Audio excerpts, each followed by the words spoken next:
Okay बेटा, हम लोग पहुंचे अकाउंट्स में, कॉर्पोरेट अकाउंट में, वैल्यूएशन ऑफ शेयर्स में, थम्स वाले पेजेस, क्वेश्चन 21। ये video lecture part 2 Ayodhya limited. एक वीडियो में इसका आधा बता चुका हूं और उसमें मैंने एडजस्टमेंट्स पांचों सॉल्व की थी।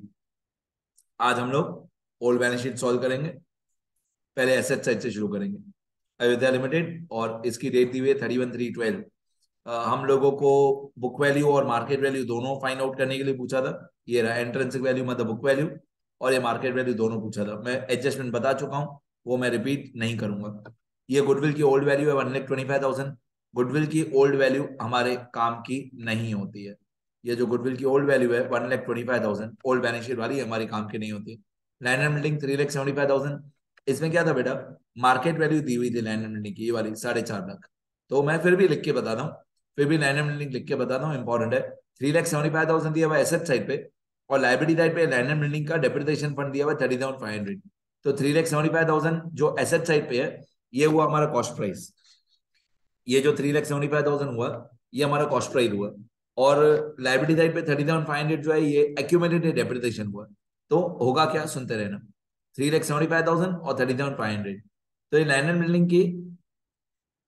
बिल्डिंग की कॉस्ट प्राइस जो एसेट साइड पे दी हुई है, वो है, एसेट साइड पे इसकी कॉस्ट प्राइस दी हुई है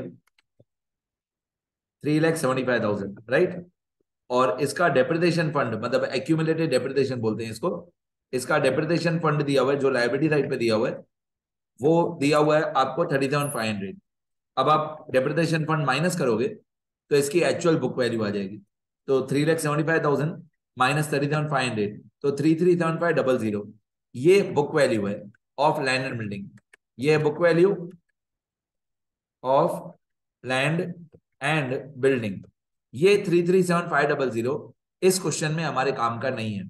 मैं सिर्फ आपको कैलकुलेशन करके बता रहा था कि जो बुक वैल्यू है 33,7500, वो हमारे काम का नहीं है, क्योंकि एक बार हमको मार्केट वैल्यू दिया हुआ है एडजस्टमेंट में। एक बार एडजस्टमेंट में मार्केट वैल्यू आ गया 4.5 लाख, फिर बुक वैल्यू हमारे काम का नहीं है। तो मैं बुक वैल्यू में लिख देता हूं नो यूज या विल नॉट बी यूज। 33,7500 काम नहीं आएगा। आगे फिर आप लोगों को ओल्ड बैलेंस शीट में दिया हुआ है एसेट साइड पे मशीनरी 3,50,000, और लायबिलिटी साइड पे इसका डेप्रिसिएशन फंड भी दिया हुआ है 52,500। तो 3,50,000 भी हमारे काम का है, और 52,500 इसका डेप्रिसिएशन भी काम का है। मशीनरी 350, 52,500। अब मैं यहां पे लिखूंगा मशीनरी, मैं इधर एसेट्स में लिख देता हूं मशीनरी। मशीनरी की कोई मार्केट वैल्यू दी हुई नहीं थी, तो इसका एसेट साइड पे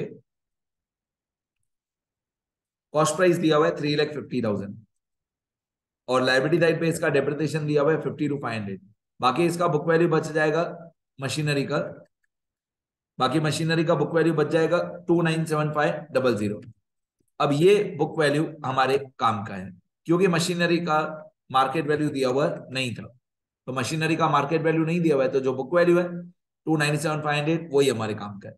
आप लोगों को इतना डिटेल में लिखने की जरूरत नहीं है, आप सीधा मशीनरी लिख दोगे, 297,500 लिख दोगे, चलेगा। ठीक है, ये तो मैं टीचर हूं तो मेरे को डिटेल में सब लिखना है, आपको सीधा अमाउंट लिखनी है। आगे फिर आपको दिया है shares of subsidiary company 75,000। Subsidiary company के शेयर्स ट्रेडिंग इन्वेस्टमेंट होती है 75,000। इसको स्टेप 1 में लिखते हैं 75,000। स्टेप 1 का नाम होता है कैपिटल एम्प्लॉयड फॉर गुडविल। ये स्टेप 1 का नाम होता है कैपिटल एम्प्लॉयड फॉर गुडविल। इसको 75,000 थी या जो भी अमाउंट थी, शेयर्स ऑफ सब्सिडियरी कंपनी, ये हमारी ट्रेडिंग इन्वेस्टमेंट होती है। शेयर्स ऑफ सब्सिडियरी कंपनी, ये हमारी ट्रेडिंग इन्वेस्टमेंट होती है। मैं अमाउंट चेक कर रहा हूं, 75,000 सही है, 75,000। फिर 12% प्रोविडेंट फंड इन्वेस्टमेंट 15,000। अब जो 15,000 15,000 प्रोविडेंट फंड इन्वेस्टमेंट है, ये ट्रेडिंग इन्वेस्टमेंट होता है। और ये जो 12% है प्रोविडेंट फंड की इन्वेस्टमेंट का इंटरेस्ट 12%, ये 12% हमारे काम का नहीं है। मैं इस 12% को कट कर रहा हूं। ये जो 12% है, ये 12% काम का नहीं है। हाँ, प्रोविडेंट फंड इन्वेस्टमेंट हमारे काम का है 15,000, ये ट्रेडिंग इन्वेस्टमेंट होता है। कोई भी फंड का इन्वेस्टमेंट मतलब ट्रेडिंग इन्वेस्टमेंट। तो 15,000 investments of provident fund, investments of provident fund, ये ट्रेडिंग इन्वेस्टमेंट होता है। ये ट्रेडिंग इन्वेस्टमेंट होता है, इन्वेस्टमेंट ऑफ प्रोविडेंट फंड। और शेयर्स ऑफ सब्सिडियरी कंपनी जो है, वो भी ट्रेडिंग इन्वेस्टमेंट होता है। आगे और क्या दिया हुआ है क्वेश्चन में, इसके बाद आपको एक 10% गवर्नमेंट बॉन्ड दिया हुआ है। 10% गवर्नमेंट बॉन्ड 50,000, ये नॉन ट्रेडिंग होता है। मैंने पूरा थियरी वाले वीडियोस में बताया है कौन सा ट्रेडिंग कौन सा नॉन ट्रेडिंग। तो 10% गवर्नमेंट बॉन्ड 50,000 ये ट्रेडिंग इन्वेस्टमेंट होता है। ये पहले मेथड के स्टेप 6 में आता है। 10% गवर्नमेंट बॉन्ड्स 50,000 और इसका जो इंटरेस्ट है 10% वो भी काम आएगा। सुनते रहना, 50,000 गवर्नमेंट बॉन्ड्स पहले मेथड का स्टेप 6, ये स्टेप 6 है। कैपिटल एम्प्लॉयड फॉर शेयर्स, ठीक है। अब 60,000 non trading investment, 50,000 sorry 50,000 non trading investment 50,000 government bond वाले। तो ये जो गवर्नमेंट बॉन्ड्स है ये नॉन ट्रेडिंग इन्वेस्टमेंट होता है गवर्नमेंट बॉन्ड्स। और गवर्नमेंट बॉन्ड्स 10% गवर्नमेंट बॉन्ड्स ये नॉन ट्रेडिंग इन्वेस्टमेंट होता है 50,000। ये पहले मेथड के स्टेप 6 में आता है। कैपिटल एम्प्लॉयड फॉर शेयर्स में आता है, ये आता है कैपिटल एम्प्लॉयड फॉर शेयर्स में पहले मेथड का step 6, capital employed for shares. अब इसका जो इंटरेस्ट होगा 50,000 का 10% इंटरेस्ट होगा 5,000। वो 5,000 पहले मेथड की स्टेप 3C में आता है। पहले मेथड के स्टेप 3C में आता है। I for interest, interest on government bonds. तो 50,000 के गवर्नमेंट बॉन्ड्स है, उस पर 10% होता है 5,000। ये 5,000 मैं कर दूंगा माइनस। मैं इस फॉर्मेट को ITD फॉर्मेट भी बोलता हूँ। ITD फॉर्मेट मतलब I for interest, T for tax, D for dividend. तो ये interest on non trading investment है, गवर्नमेंट बॉन्ड वाला इंटरेस्ट। ये पहले मेथड के स्टेप 3C में माइनस हो जाएगा 5,000। आगे बढ़ते हैं, फिर क्वेश्चन में देखते हैं बैलेंस शीट में और क्या दिया हुआ है। ठीक है, फिर से बोलता हूं, सब्सिडियरी कंपनी मतलब trading step 1, provident fund investment मतलब ट्रेडिंग स्टेप 1, 10% गवर्नमेंट बॉन्ड मतलब नॉन ट्रेडिंग स्टेप 6, और नॉन ट्रेडिंग का इंटरेस्ट स्टेप 3C। अब डेटस और बीडीआर दिया हुआ है, कभी भी आपको डेटस और बीडीआर दोनों दिया हो तो सिंपली एक शब्द याद रखो, आउटर कॉलम। डेटस का आउटर कॉलम कितना है 72,000, तो डेटस आउटर कॉलम 72,000। तो पहले मेथड में स्टेप 1 में डेटस का आउटर कॉलम 72,000, तो ये एसेट साइड पे डेटस 72,000, आउटर कॉलम याद रखो बस, हमारे काम का 72,000। स्टॉक 99,500, कैश 30,000, 99,500 और 30,000। तो स्टॉक 99,500 और 30,000, 99,500 और 30,000 कैश है। तो इसको मैं लिख देता हूं यहाँ पे स्टॉक, और इसको मैं लिख देता हूँ कैश बैलेंस 99,500 और 30,000। और आगे जाते हैं, देखिए क्वेश्चन में और क्या दिया। स्टॉक हम लोग एसेट्स में लेते हैं, कैश भी हम लोग एसेट्स में लेते हैं। इसके बाद ये प्रिलिमिनरी एक्सपेंस। प्रिलिमिनरी एक्सपेंस बेटा, प्रिलिमिनरी एक्सपेंस जो है वो एसेट्स में नहीं लेते हैं। प्रिलिमिनरी एक्सपेंस एसेट नहीं होता है, ये फिक्टिशियस एसेट होता है, इसको एसेट्स में नहीं लेते हैं। फिर equity share capital, equity share capital इसका मैंने स्टेप 0 डिटेल में बनाया है, ये तो हर स्टेप में काम आएगा, इसलिए अभी नहीं, अभी इसके साथ छेड़खानी नहीं करते। स्टेप 1 स्टेप 0 में मैंने लिख के रखा है, पूरा classification of equity share capital लिख के रखा है, ए टाइप बी टाइप, इतना फेस वैल्यू है, इतना पेड है, लास्ट वीडियो में मैंने बताया था। इसके बाद आपको दिया हुआ है 10% प्रेफरेंस शेयर कैपिटल 2 लाख, इसमें भी ये 2 लाख हमारे काम का है और ये 10% भी हमारे काम का है। 10% प्रेफरेंस शेयर कैपिटल 2 लाख। तो प्रेफरेंस शेयर कैपिटल स्टेप 1 में कैपिटल एम्प्लॉयड फॉर गुडविल में ये 2 लाख माइनस होता है, जो प्रेफरेंस शेयर कैपिटल है ये 2 लाख हम लोग करते हैं minus 10% preference share capital, 10% preference share capital, ये इसको हम लोग माइनस करते हैं, लेकिन मैं नॉर्मली ऐसे बोलता हूं इज्जत दे के अलग से। मतलब वैसे तो लायबिलिटीज भी माइनस होती है, लायबिलिटीज को भी हम माइनस करते हैं, लेकिन प्रेफरेंस शेयर कैपिटल को भी हम लोग माइनस करते हैं। ठीक है, तो प्रेफरेंस शेयर कैपिटल को माइनस करना है, जैसे लायबिलिटीज माइनस होती है वैसे प्रेफरेंस शेयर कैपिटल भी माइनस होगा स्टेप 1 में। 2 लाख और 10%, ये 2 लाख और ये 10%। अब ये 10% कहां पे काम आएगा, दोनों जो एवरेज प्रॉफिट होते हैं, एक एवरेज प्रॉफिट फॉर गुडविल, ये एवरेज प्रॉफिट फॉर गुडविल है, इसमें भी प्रेफरेंस शेयर डिविडेंड काम आता है। और एक होता है average profit for shares, second method, उसमें भी प्रेफरेंस शेयर डिविडेंड काम आता है। ये जो प्रेफरेंस शेयर डिविडेंड है जो मैंने लिख के रखा है हमेशा के लिए 1 ईयर कंपलसरी, तो 2 लाख रुपए के प्रेफरेंस शेयर कैपिटल पे 10%। समझो आप ये अभी अभी आप ये 20,000 लिखना भूल गए, 2 लाख का 10% 20,000। अभी अगर आप भूल भी गए तो भी कोई प्रॉब्लम नहीं है, बाद में जब आप लोग स्टेप 3C पे पहुंचोगे लाइन वाइज, ऊपर से लेकर जब आप सब सॉल्व करोगे तो आप इस ये 20,000 बाद में आपको याद आ ही जाएगा, क्योंकि मैंने फॉर्मेट बना के दिया आपको कि प्रेफरेंशियल डिविडेंड कंपलसरी एक साल का माइनस करना ही है, कोई भी क्वेश्चन हो। तो एवरेज प्रॉफिट फॉर गुडविल है ये, इसमें भी 20,000 माइनस होता है। और सेकंड मेथड का जो पहला स्टेप होता है वो होता है average profit for shares. Second method का पहला step average profit for shares, इसमें भी प्रेफरेंशियल डिविडेंड एक साल का कंपलसरी आपको माइनस करना है। ये रहा preferential dividend compulsory 1 year preference share dividend. ठीक है, मैं लिख देता हूं 1 ईयर कंपलसरी आपको एक साल का माइनस करना ही है। तो ये भी वही बात है, 2 लाख रुपए का प्रेफरेंशियल कैपिटल है, मल्टीप्लाई बाय 10%, तो ये 20,000 आपको माइनस करना है। एवरेज प्रॉफिट फॉर गुडविल होता है ITD, उसमें भी डी है। और एवरेज प्रॉफिट फॉर शेयर्स होता है TGD, उसमें भी डी है। दोनों में डी तो है ही, प्रेफरेंशियल डिविडेंड दोनों में डी है, ITD में भी और TGD में भी। आगे इसके बाद हम लोग पहुंचे लायबिलिटी साइड पे। लायबिलिटी साइड पे प्रेफरेंशियल कैपिटल हो गया reserves and surplus. Reserves and surplus को हम लायबिलिटीज में नहीं लेते। Reserves and surplus are not actual liabilities. 10% debentures 1,25,000 ये हम लायबिलिटीज में लेंगे। और इसका जो 10% है, ये जो 10% है डिबेंचर्स का परसेंटेज, वो हमारे काम का नहीं है। 1,25,000 डिबेंचर हमारे काम के है, 1,25,000, लेकिन 10% हमारे काम का नहीं है। तो 1,25,000 के डिबेंचर्स लायबिलिटीज में आते हैं। 1,25,000 डिबेंचर हमारी लायबिलिटीज में आएंगे, 10% डिबेंचर्स। और आपको 10% कहीं पे भी निकालना नहीं है, आपको इस 10% का कुछ करना नहीं है। 1,25,000। इसके बाद आपको दिया हुआ है क्वेश्चन में क्रेडिटर्स हमारी लायबिलिटी होती है, प्रोविडेंट फंड लायबिलिटी होती है, दोनों लायबिलिटी होती है 49 और 15। CP 49 और 15 ये लायबिलिटीज में लिखेंगे। 49,000 15,000, C फॉर क्रेडिटर्स और P फॉर प्रोविडेंट फंड, ये दोनों हमारी लायबिलिटीज होती है स्टेप 1 में कैपिटल एम्प्लॉयड फॉर गुडविल। इसके बाद आपको दिया हुआ है depreciation fund. Land and building वाला हमारे काम नहीं आया, और मशीनरी वाला मैंने मशीनरी में से माइनस कर दिया है ऑलरेडी। फिर workman accident compensation fund, it is not a liability. Workers का खाली एक ही फंड लायबिलिटी होता है, सॉरी रिजर्व होता है। वर्कर्स का सिर्फ WACF workers accident compensation fund is a reserve and not a liability. ये एक रिजर्व होता है, लायबिलिटी नहीं होता है।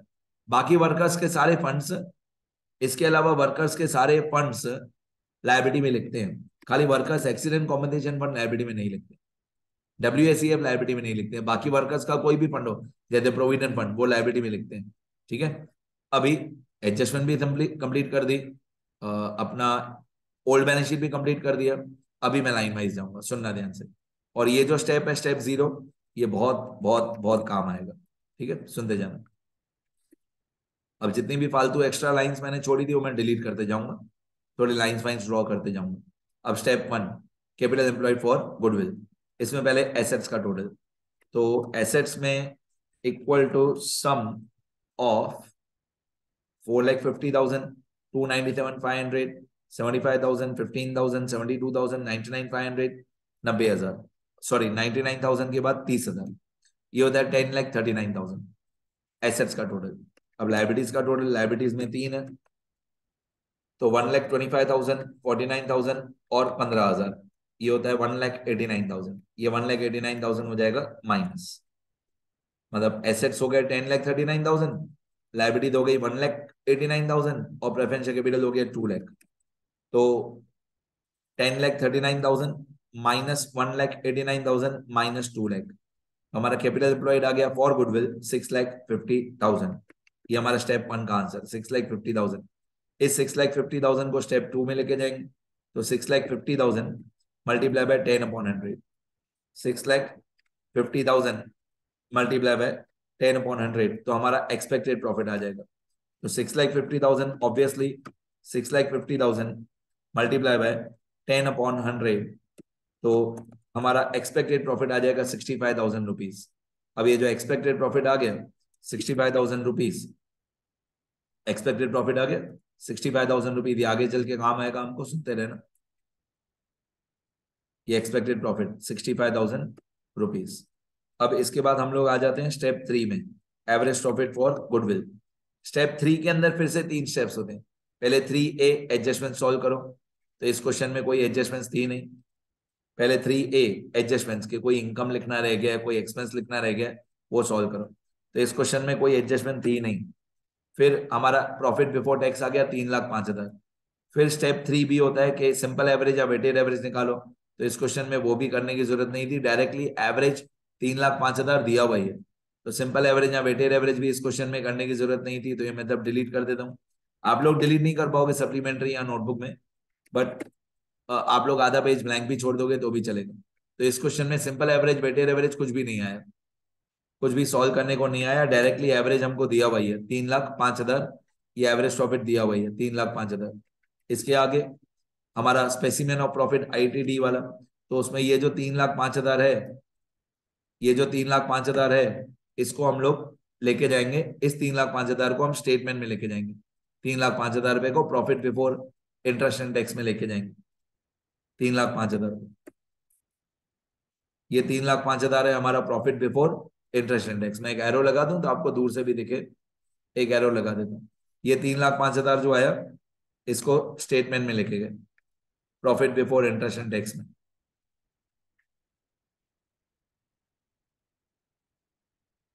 ओके, अब इस 3,05,000 में थे, सबसे पहले मैं interest on non trading investment minus करूंगा। तो 3,05,000 माइनस 5,000, तो ऑब्वियसली बाकी बचेगा 3,00,000। ठीक है, अब इस 3,00,000 पे 60% टैक्स था, अगर आपको याद हो तो। मैं फिर से एक बार क्वेश्चन में दिखा देता हूँ, 60% टैक्स था।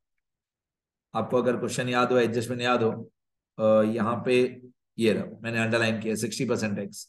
तो 60% टैक्स मैं निकालूंगा, जहां जहां पे भी टैक्स निकालना होगा मैं 60% सॉल्व करूंगा। ये रहा 60% टैक्स। तो ऑब्वियसली 60% किसका, 3,00,000 रुपए का। ये जो 3,00,000 रुपए profit after interest before tax है, इसका 60%। तो 3,00,000 का 60% होता है 1,80,000। 3,00,000 का 60% होता है 1,80,000। ये 1,80,000 माइनस कर देते हैं, तो 3,00,000 माइनस 180, बाकी आएगा 120। 120 में दे 20,000 प्रेफरेंशियल डिविडेंड माइनस कर देते हैं, तो बाकी आ जाएगा हमारा 1,00,000। ये 1,00,000 हमारा एवरेज प्रॉफिट फॉर गुडविल आ गया, 1,00,000। अब ये जो एवरेज प्रॉफिट फॉर गुडविल आया 1,00,000, ये फिर और आगे काम आएगा। एवरेज प्रॉफिट फॉर गुडविल 1,00,000, ये average profit for goodwill 1,00,000 step 4 में काम आ जाएगा। स्टेप 4 का फॉर्मूला नाम होता है सुपर प्रॉफिट। सुपर प्रॉफिट का फॉर्मूला होता है average profit minus expected profit. तो एवरेज प्रॉफिट आया हमारा 1,00,000, ये वाला एवरेज प्रॉफिट आया 1,00,000। एक्सपेक्टेड हम पहले से ही निकाल चुके हैं स्टेप 2 में, तो मैं स्टेप 2 में जा रहा हूँ। ये एक्सपेक्टेड प्रॉफिट था हमारा 65,000, ये वाला 65,000। तो 1,00,000 में थे 65,000, माइनस कर देते हैं 1,00,000 माइनस 65,000, तो हमारा सुपर प्रॉफिट आ जाएगा 35,000। ये सुपर प्रॉफिट आ गया 35,000। अब ये जो सुपर प्रॉफिट आया 35,000, इस 35,000 को हम स्टेप 5 में लेके जाएंगे गुडविल में। Goodwill is equal to super profit multiply by number of years of purchase. तो अब number of years of purchase 2 years हम पहले से ही लिख चुके हैं, क्वेश्चन में दिया हुआ था 2 ईयर्स परचेज, क्वेश्चन में दिया हुआ था। तो 35,000 मल्टीप्लाई बाय 2 ईयर्स परचेज, तो गुडविल आ जाएगा 70,000। ये जो गुडविल आया 70,000, सब चीजें एक का दूसरा, दूसरे में तीसरा कनेक्टेड है सब। अब ये जैसे सुपर प्रॉफिट आया 35,000, ये 35,000 सुपर प्रॉफिट को हम लेके गए स्टेप 5 में गुडविल में। अब ये जो गुडविल आया 70,000, ये गुडविल 70,000 हमको काम आएगा स्टेप 6 में। ये 70,000 गुडविल ये चला जाएगा स्टेप 6 में। स्टेप 6 का ये अगर आपको फॉर्मूला समझ में आता है D7863, मतलब ये वाला ब्लू वाला सेल।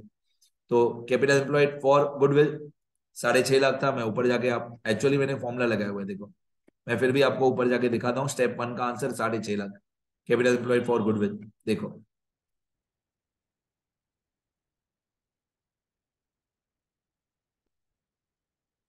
देखो ये 6.5 लाख था कैपिटल एम्प्लॉयड फॉर गुडविल।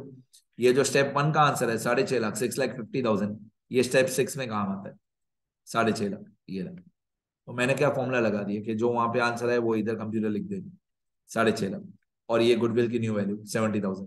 ठीक है, इसके बाद नॉन ट्रेडिंग इन्वेस्टमेंट 50,000 लिख दिया। अभी अनकॉल्ड अमाउंट, इसका भी मेरा फॉर्मूला लगाया हुआ है, पर फिर भी मैं ऊपर जाके दिखा देता हूँ आपको अनकॉल्ड अमाउंट मैंने कैसे लिखा है, टाइप ए और टाइप बी, जितना अनकॉल्ड अमाउंट है। तो अनकॉल्ड अमाउंट अगर आप देखोगे ना, ये वाली अनकॉल्ड अमाउंट तो टाइप ए का अनकॉल्ड अमाउंट है ये वाला 2,50,000 और टाइप बी का अनकॉल्ड अमाउंट है 0। तो टोटल अनकॉल्ड अमाउंट हुआ 2,50,000। तो टोटल अनकॉल्ड अमाउंट है 2,50,000। ये 2,50,000 टाइप ए का, टाइप बी का 0। तो ये स्टेप 1 का आंसर है 6,50,000। ये स्टेप 5 का आंसर है 70,000। नॉन ट्रेडिंग इन्वेस्टमेंट अभी अभी मैंने आज ही लिखा इसी वीडियो लेक्चर में, और अनकॉल्ड अमाउंट मैंने ऊपर जो स्टेप 0 बनाया था उसमें दे फाइंड आउट किया 2,50,000। अच्छा, अब इन चारों को आपको प्लस करना है, 650 और 70 और 50 और 250। ओरली करके देखें, 650 और 50 हुआ 7 लाख, 7,70,000 और 2 लाख 970, 970 और 50 1020। अब 10,20,000 आ गया कैपिटल एम्प्लॉयड फॉर शेयर्स। अब ये जो कैपिटल एम्प्लॉयड फॉर शेयर्स आ गया 10,20,000।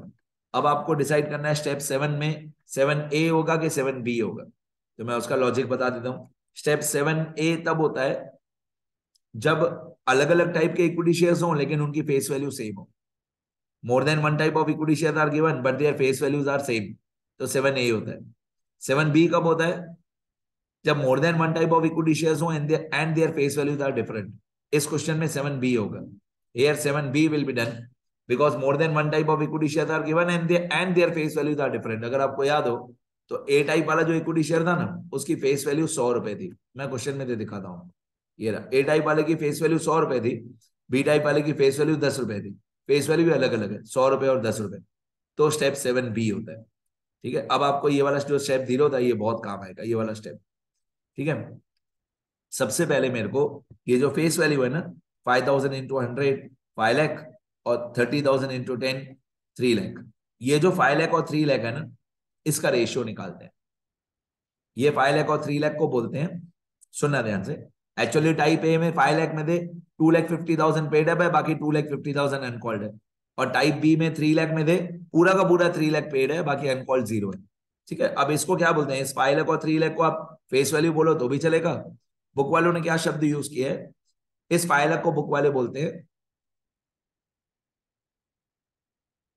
Equity share capital of type A if fully paid up, और equity share capital of type B if fully paid up.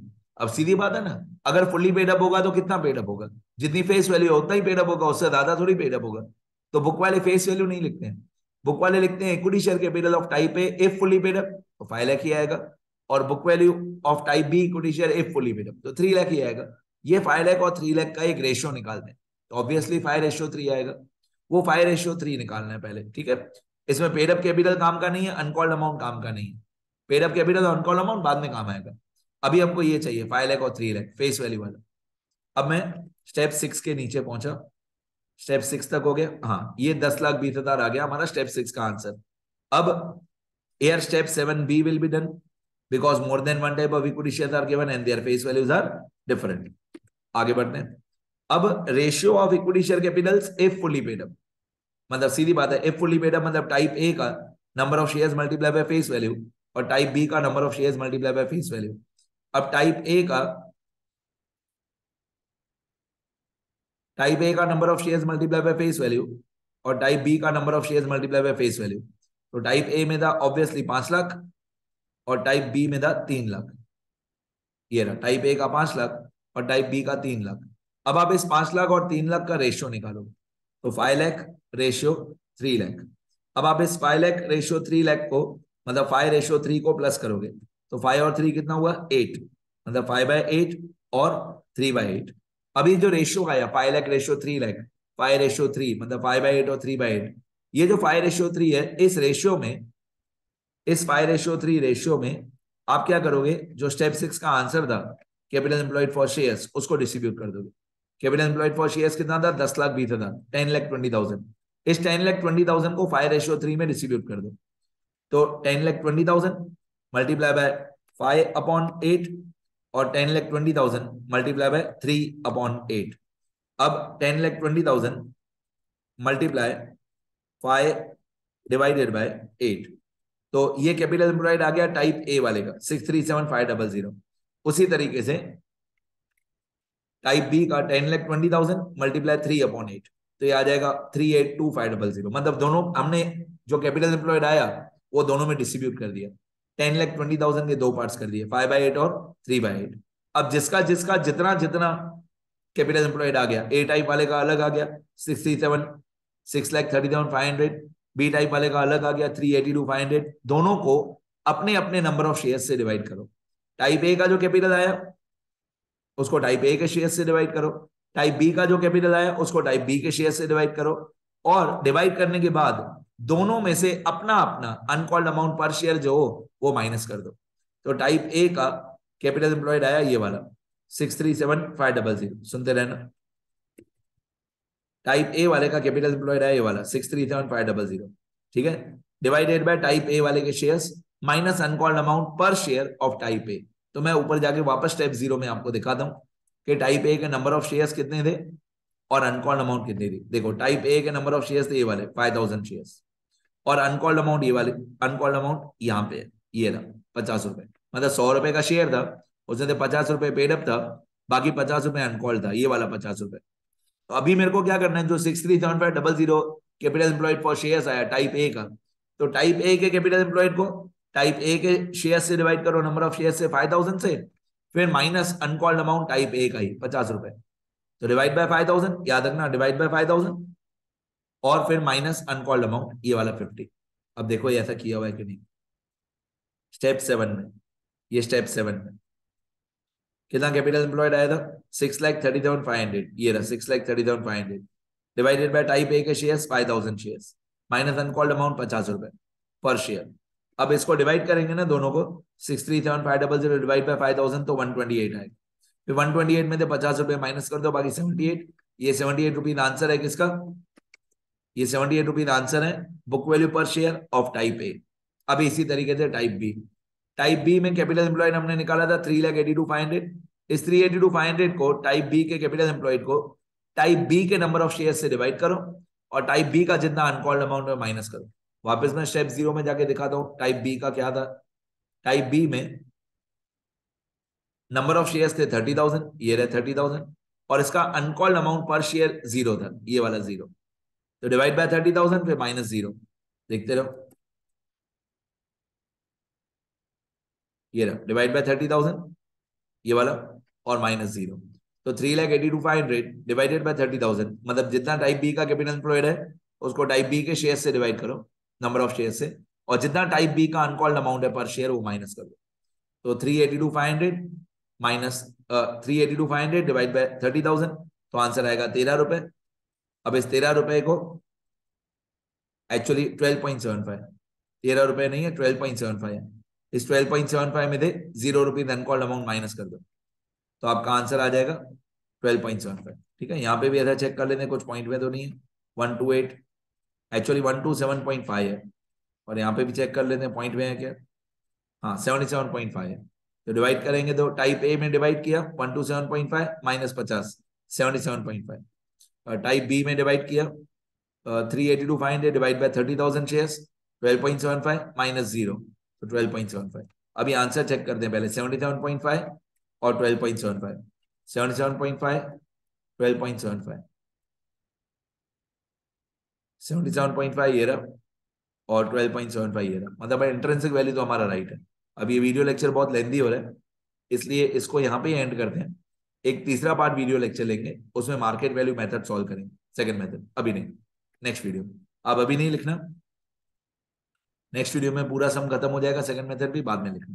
समझने के लिए ये वीडियो बार बार देख सकते हो, लिखने के लिए एक और वीडियो, ठीक है। ये मेरा नाम और नंबर है, कुछ भी सीखना हो तो बताना, मैं स्क्रॉल नहीं कर रहा हूँ अभी नहीं, अभी सिर्फ समझो।